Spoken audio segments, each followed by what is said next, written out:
Very good morning, everyone.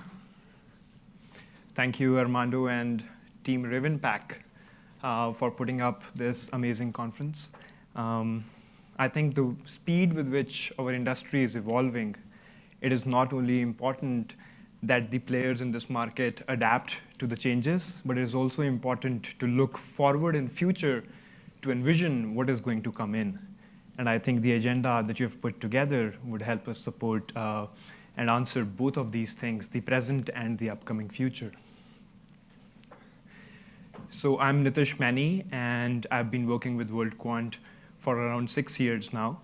And WorldQuant is an asset management firm which has around 600 employees across 15 countries. And it has around 25 offices right now. And WorldQuant develops and deploys systematic trading strategies across multiple asset classes and global markets. I'm also a vice president in portfolio management, along with being a general manager for the Virtual Research Center. In today's presentation, I would basically cover that how is the world of alphas defined, and what is a systematic approach towards building a systematic diversified portfolio. The presentation would cater both to the quantitative traders and also the other potential investors in the market, which could be discretionary or might be using any other ways of trading the market. I would then describe the WorldQuant's alpha factory at a very high level, and then we will see how do humans and machines interact with each other to make high-quality portfolios. And then we would look into our trading ecosystem and see what are the components of machine learning and how is machine learning getting used in research, portfolio management, and execution.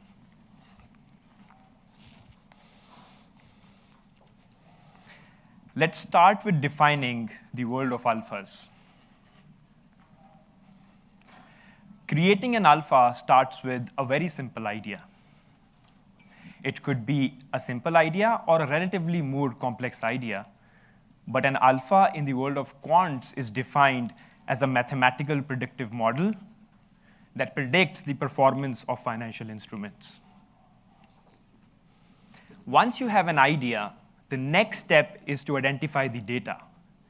The way with which the data sets are growing, it is very important to diversify the alpha pool, and the number of data sets that a trader uses is actually becoming a proxy of the level of diversification of the portfolio. Once the data set has been identified to execute the idea, comes the step of implementation of that idea. And to do the implementation, we could use various languages like C++, Java, Python, R. And this is true both for discretionary and quantitative traders, because we can trade a big set of instruments, which usually a quants focus on, and we could also trade a small targeted set of instruments, which the discretionary traders focus on. But now the era has come where we would need a lot of analytics and interpretation of the data to make more credible and strong decisions.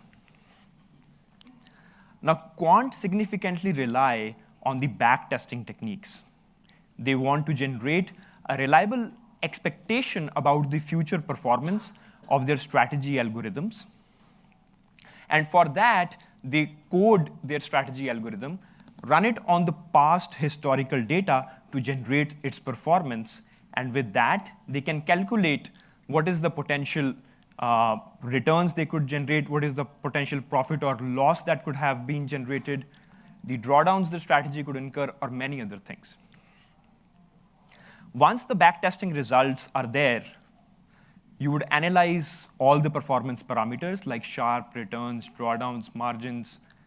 And if those are satisfactory enough, we could incubate that idea, test it for robustness, and if it does well, we can start trading them live. If not, we would repeat the whole process again, refining the idea further, finding the new data sets that might be needed to improvise the data, testing a new implementation, and then backtesting it again to improvise it further. So this is a very basic explanation of what a process of alpha creation could look like. Before looking at the alpha factory of WorldQuant, I would want to discuss with you an approach which I used in my own portfolio, in my own research portfolio, and a trading portfolio to diversify my signals and the overall research alphas and the trading strategies. So I believe the world of alphas is huge. It's like a globe with so many countries. But in order to understand whether the portfolio is diversified enough, we have to have a very systematic approach. And I call this approach the triple axis plan of diversification. So the triple axis plan of diversification provides the quants or the discretionary traders who are young in the market with a new set of ideas. It gives them direction to generate relevant skills. And it also provides a repository of knowledge in one space. And for the traders who are experienced enough and in the market for a while, it helps them identify the untouched sources of alphas. It helps them add diversity and improve the efficiency of finding the new signals. Now, there are many objective functions we try to maximize when we build a signal or a strategy. And those objective functions could be on the basis of the turnover or the performance parameters, the regions or the universes we are trying to trade. But if we have to look it into a three-axis space, the first axis would be the ideas and the dataset axis. The second would be the regions and universe axis. And the third would be the performance parameter axis. So let's quickly define each of these axes to then understand how would the implementation of TAP look like. Now, so there could be very basic ideas which exist, like the reversion and the momentum signals. And there are a little bit more complex ones like seasonality, lead lag, or machine learning algorithms. In terms of the data sets, there is price volume data set, fundamental, analyst, sentiment, options, news. There are relationship models. So there are various categories of data sets which exist.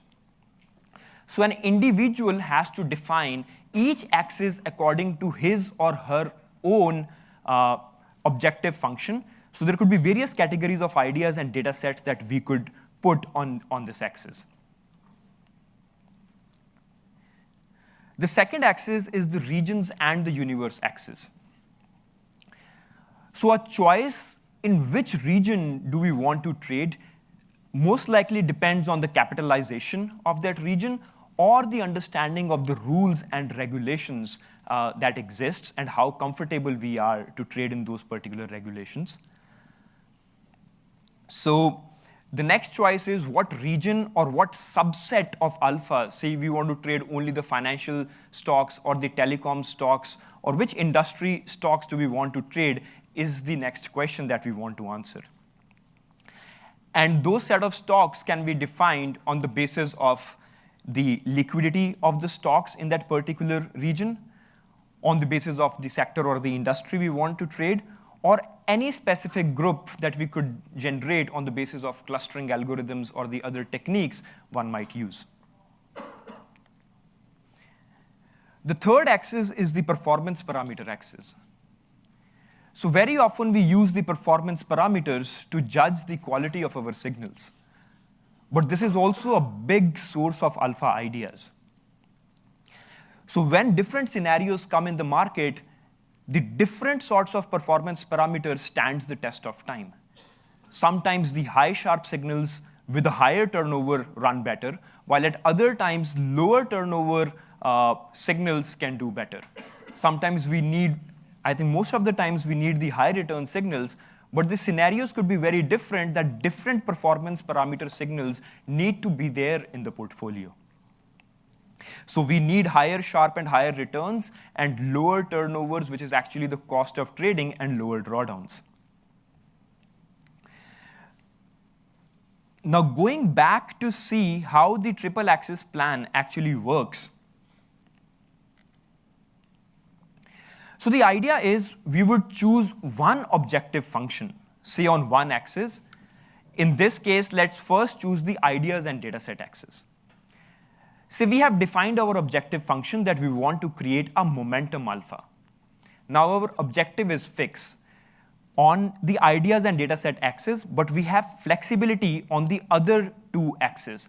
I want to create a momentum alpha in the US region, in the Europe region, or in the Asia region. And I would want to create a US financial sector momentum alpha, or a US top 200 liquid universe momentum alpha. And then we also have flexibility on the third axis, which is I want to create a momentum alpha in the US region, which has high Sharpe, or which has lower turnover. So one objective function on one axis is fixed, and I would now diversify with the multiple objectives on the other two axes. Now let's choose the regions and the universe axis. We have fixed that we want to create a signal on the Europe telecom sector. Now the other two axes are flexible. I want to create a reversion alpha on the US telecom sector. I want to create a seasonality alpha on the US telecom sector. I want to create a high Sharpe alpha in the US telecom sector. So we have flexibility over the other two axes. Similarly, I could choose an objective function on the performance parameter axis. I want a high return alpha. Now, a high return alpha could be a momentum alpha, a reversion alpha, a machine learning alpha, and it could be generated in all the regions and the universes. So if I choose multiple objective functions on various axes, I could actually identify whether my portfolio has different categories of alphas with every objective function in mind. So in the world of quants, essentially, who trade thousands of stocks across multiple regions and asset classes, by tweaking a small parameter, it is very easy to make a low correlation alpha. But that is where the human intuition plays a big role to identify whether my portfolio is diversified enough or not. Staying in one particular direction, say I chose momentum, if I keep tweaking on various parameters, it is very easy to keep building newer and newer alphas with lower correlations and not identifying that I'm only sticking to one particular idea and not diversifying my portfolio. So human intuition is very important when it comes to building a diversified portfolio and identifying the level of diversification in it.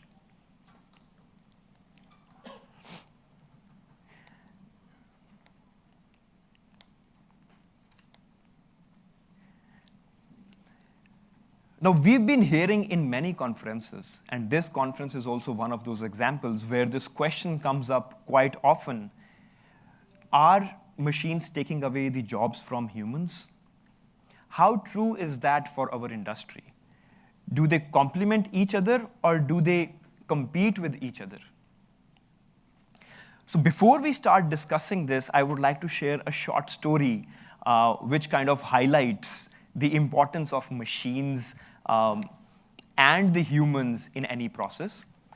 This story is called a ship repairman story. Maybe some of you would have already heard of it, but so once a big ship was constructed, and the day it was about to sail the first time, the ship did not start. And the owner of the ship were so concerned that what would happen now? It was a big investment that they had done in the ship. So they immediately started calling in the best technicians in the market from around the globe who came in with their most sophisticated machines, which had learned in the past the various scenarios with which the engines run and the ways to fix the engine. So one technician after the other came in trying to fix the engine and start it up. But the engine did not start. The concerns were spiking up, and that is when they came to know about an old man who was not very sophisticated, but was fixing the engines since he was young. So they thought of trying this man as well. though they had very low confidence in this individual. So they called on this man and asked him to look at the engine of the ship and try to fix it. He came in with his old bag full of hammers, screwdrivers, and those kinds of tools. And as soon as he came in, he started looking around the ship, viewing the engine top to bottom, trying to analyze what's going on in there. And the owners were watching, hoping that something would happen and this man would do something. He went, opened his toolbox, took out a small hammer out of his bag, and he tapped the engine at a particular point, and the engine immediately started. It was definitely a happy moment. There was a very basic fix to the whole problem. And after a week, the bill came in to the owners, and the bill said $10,000. And the owners were like, really? He just took out a small hammer, tapped it, and he's asking for $10,000? So they asked him to send an itemized bill. And when the itemized bill came in, it read $2 for tapping the hammer and $9,998 for knowing where to tap the hammer. So this highlights that machines could be taught, machines can learn in the test framework, but when the time comes, when the reality happens, and when there are scenarios which have never been seen before, the human experience, the human gut plays a very big role. Big losses can happen if the humans are taken out of the process. Machines can help, they can make the jobs productive, but if they work together, they can really complement each other and achieve bigger objectives. That is exactly what we would see and talk in this slide as well. In our industry, in finance, a complementary environment between humans and machines is very important. See, at WorldQuant, the work involves very smart thinking.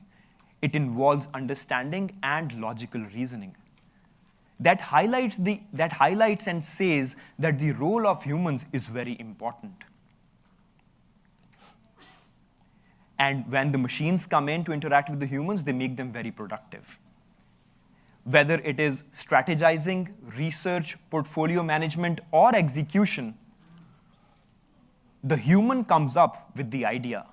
The human draws the blueprint. And then comes the machines to bring in efficiency, scale, speed, and accuracy. Since WorldQuant has adopted a quantitative way of trading, we trade thousands of stocks across multiple regions and asset classes. There are hundreds of data sets which we use in research and trading. And we are able to do that only because of the machines and automation. Machines help one grow faster. Automation helps remove those potential mistakes which can help because of fatigue. But when it comes to interpreting the final results and analyzing the signals, humans play a very important and a vital role.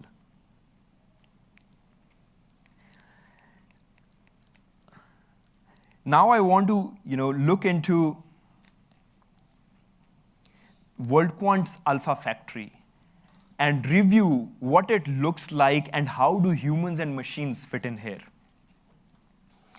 So the first very important step is to source the data sets so that the researchers know what are the ways in which they would be able to execute their ideas. Data sets in itself, as we discussed in the first axis, is a source of alpha ideas.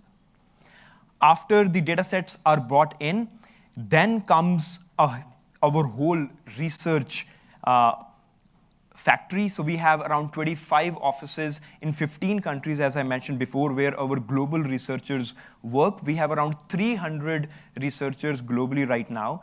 And as Armando highlighted, we have around 1,000 part-time research consultants across many countries as well who are doing this research to create alphas. So the researchers are creating alphas. We have millions and millions of them right now, which are being used in WorldQuant.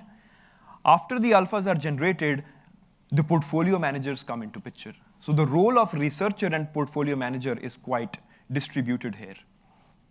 The portfolio managers then start combining these alphas together.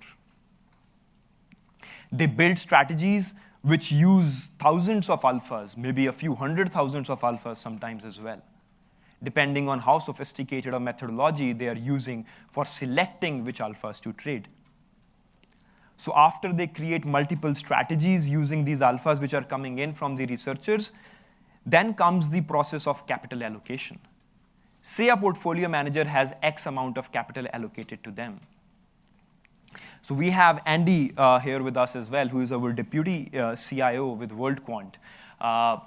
Say he suggests and guides the individuals on how we would be distributing the capital across the portfolio managers. And then it is on the portfolio manager to decide how he wants to distribute the capital across the various strategies that he has created to diversify his own portfolio. And WorldQuant has actually created sophisticated tools to define this capital allocation across the traders and the strategies as well.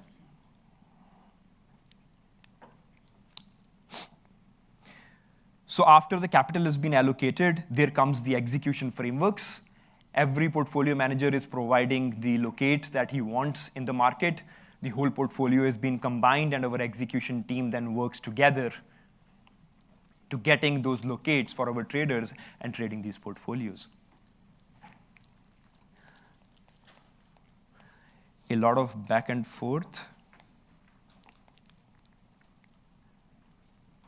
So this is how WorldQuant's Alpha Factory is defined at a very higher level. And as you would have seen in the factory, there were humans and machines interacting at all the levels. Now I want to talk in a little bit of a detail about the various kinds of machine learning techniques which could be used in research, portfolio management, and execution while we are trying to create our portfolios. So first comes the frequency. We choose a particular frequency that we want to trade. Do we want to trade a high frequency portfolio, a medium or a low frequency portfolio, or whatever frequency we choose? If it is a high frequency portfolio, the complexity is higher. We need better coders who could build infrastructure which could operate in milliseconds and much lower time scale. If it is a low or medium frequency portfolio, the dynamics are different. After deciding the frequency comes in the research infrastructure. When it comes to research, there are various ideas in machine learning that could be used. Say one idea is if we are dealing with the analyst data. So there are various analysts which provide recommendations, but one needs to identify which analyst is good for this particular sector or for this particular scenario. So there is a test sample of the data sets which could learn, on which one could learn that this particular analyst performs well for this particular sector or industry. So various machine learning algorithms and ideas could be constructed for that particular set of data, for that particular data set. Now similarly, there are news data sets, say ones provided by Ravenpack. There are lots of news headlines which are being provided. Now, the natural language processing techniques could be used to learn and define, say, a set of words or phrases which could help identify whether this particular news is good or bad for a particular stock.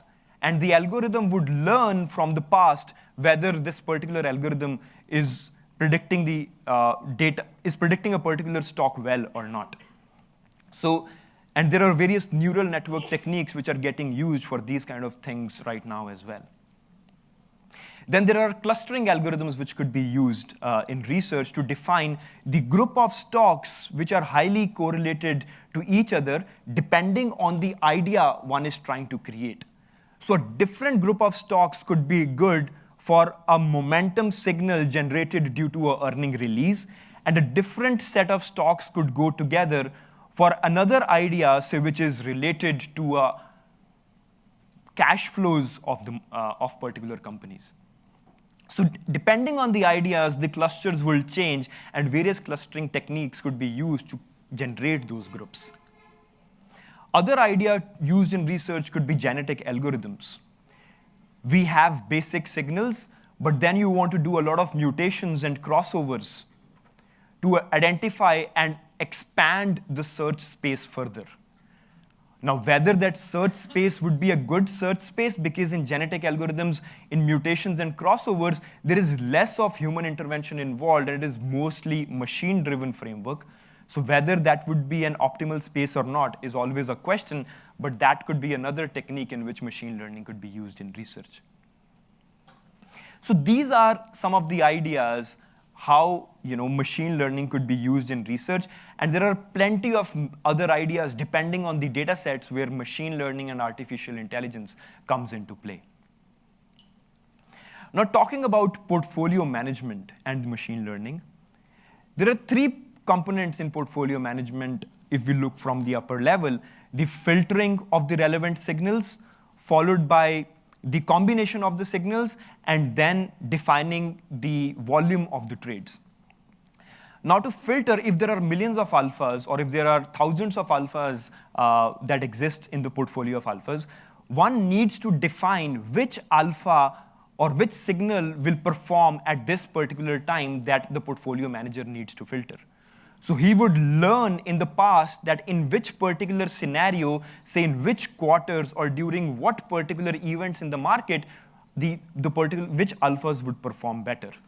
And accordingly, that machine algorithm will keep filtering, keep adding, or keep removing the alphas in and out of the portfolio depending on the market scenarios. Then it comes to combining those signals. How would the capital get allocated to these various alphas that have been identified by the algorithm? Now, various optimization algorithms could be used to assign the capital on the filtering of the signals that have been done in the first step. Now, that is another level in which, say, very simple techniques like regression or more complex optimization techniques could be used to define the weights. And finally comes the trades.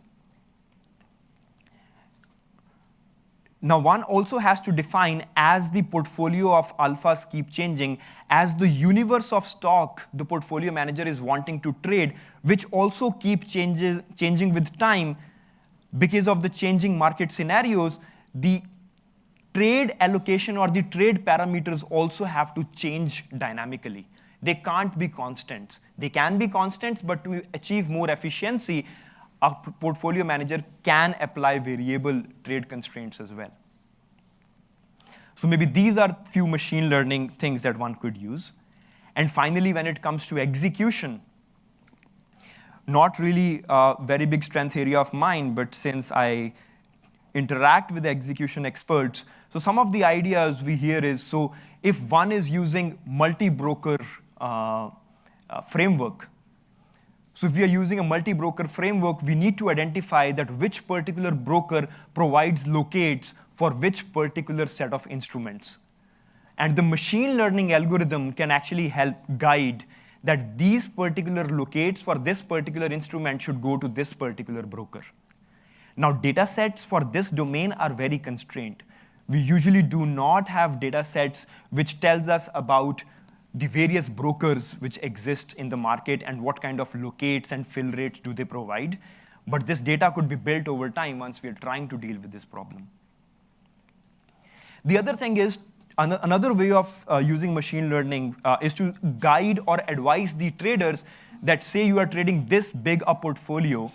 Now you want this level of locates for your strategy, but letting him know before time that you are not going to get this locates. If you want to adapt your strategy, please adapt your strategy accordingly, and he can use that information in his portfolio when he's constructing it, because he knows that this level of locates or this level of volume is not available in the market. And machine learning algorithms can predict with fair amount of certainty and support them with that kind of input, which can actually help them achieve the performance which they saw in the in-sample. Otherwise, the in sample would look inflated because they did not get the locates or fill rates when they were executing the idea. So these could be few potential uses of machine learning in the execution framework. Since we only have 5 minutes left, I would summarize and leave some time for questions. So in summary, we talked about 3 key things. First, we very quickly learned about how an alpha is defined in the quantitative space, and what is a systematic approach towards constructing a diversified portfolio. We discussed the triple axis plan of diversification for that. Then we discussed in brief the WorldQuant's alpha factory at a very higher level, and how humans and machines interact with each other. And finally, we discussed how machine learning is incorporated amongst the various elements of a trading portfolio, from research, portfolio management, and execution. Maybe I would take 1 more minute to quickly highlight the level at which the human involvement is being imbibed in our infrastructure right now.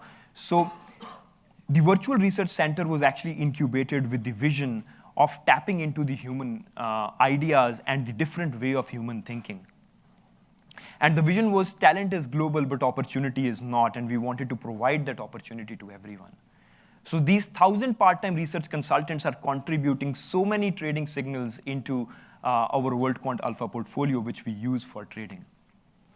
So just today morning, I returned back from Singapore after concluding the global finals of the International Quant Championship, where 11,000 people from 80 countries and 1,000 plus universities were competing to be the international quant champion.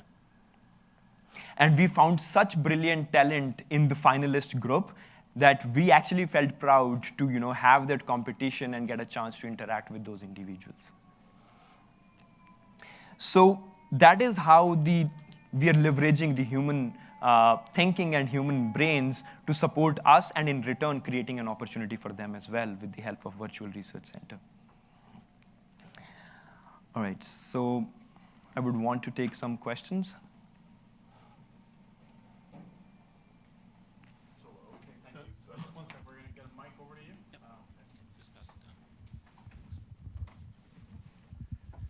All right. Well. Thanks for the presentation. A quick question on the alpha factory, the whole process you showed, right? Given that there is an alpha decay in the created strategies, and it seems that you have that incubation period. So during the incubation, you're probably losing some of the alpha because of the decay effect until it gets to the portfolio management. And I don't know how long your incubation period is, but can you give us perhaps a range of the time you leave it in the incubation period, and perhaps like the Sharpe ratios of the portfolio managers, at least a kind of range? I know it's a tricky question, but I'm sure you'll find an answer. I can see smiles from Andy at the back. So I can definitely answer the first question, which is about the incubation period. So the incubation period varies from days. It could go up to months, depending upon the robustness of the alpha. So we have a series of robustness tests, which are also created using various machine learning algorithms, analyzing our own portfolio in the past, that what kind of tests really help us find out whether this particular alpha, say, is not exposing a lot of capital to, say, a particular stock. So we do that test. We check the correlations, whether this alpha is not very closely correlated with the other set of alphas. We might want to check another things like if we take a rank of the whole signal, whether the signal will die down or not, or doing the sensitivity analysis. So we run very quick tests to check the robustness of the alpha. And if the alpha passes all the tests, it goes into production and gets used by the portfolio managers. So first, we rely on our researchers and consultants that they would take care of most of these things. Before submission, those tests are being handled. And then there are a variety of tests which are being tested after submission. So it varies from a few days to a month, because sometimes we also test the out-of-sample performance of the alpha to make sure that it is not overfitted. And in terms of the second question, I would not want to ignore it, but rather want to mention that I cannot share that information with you. Thanks, Nitish. We have another question right in the front. Here you go, sir. Thank you for the lovely framework. It smells a lot, well, a little like data mining. How would you respond? I don't know if Marcos Lopez Prada is speaking today, but you know his critique of you need exponential data when you start looking through all factors, because you're going to get normally distributed. You can always cherry pick something 3 standard deviations above the mean with so many choices. So how would you respond to that, assuming I'm quoting him properly? So I think that is where our power lies, that we don't create 1,000, 2,000, 3,000 alphas. We create millions of alphas. And when portfolio managers are using those alphas, they're also not relying on 50, 100, or 200 alphas. They are relying on thousands of alphas, which could range to hundreds of thousands of alphas in one strategy. And the idea is that every component alpha is covering different scenarios in the market, and when those scenarios combine together, the ultimate product we get is very highly robust. So, and then the optimization algorithms make sure that different objective functions are getting fixed. So it is possible that what you are mentioning is happening in one strategy, but then there is another strategy. Then there are thousands of strategies, and when they combine together again, first there are alphas, millions of them, then there are strategies, thousands and thousands of them, and when each of these combinations happen, the ultimate portfolio which comes out is very robust, taking care of many of these scenarios, which can get ignored in one component, but when it comes to a bigger portfolio, I think much of it has been taken care of. We have time for one more question. We're going to take it from Slido. Susan, go ahead. Yeah, we've got quite a few questions here, so I'll just pick this one here. So Nitish, what about big events that can't be predicted, such as disaster? How do you make sure to account for the unpredictability in your systematic strategies? So the trick is in the last word. How do you take care of these things in the systematic strategies? The reason we call it systematic strategies is because they are systematic. They have analyzed the past scenarios. They have done the in-sample testing. The weighting, the capital allocation, and everything has already accounted for that in the past. When these disasters or when these extreme events happen in the market, we usually do not panic or try to take actions to cut down or increase the sizes very fast. We trust on our past analysis. We trust on the diversification of our portfolio that these scenarios would be taken care of by them when these thousands of things are getting combined together. So that does not create any panic in the systematic portfolios. Nitish, thank you very much for your presentation. Thank you so much. This is Raven Pack.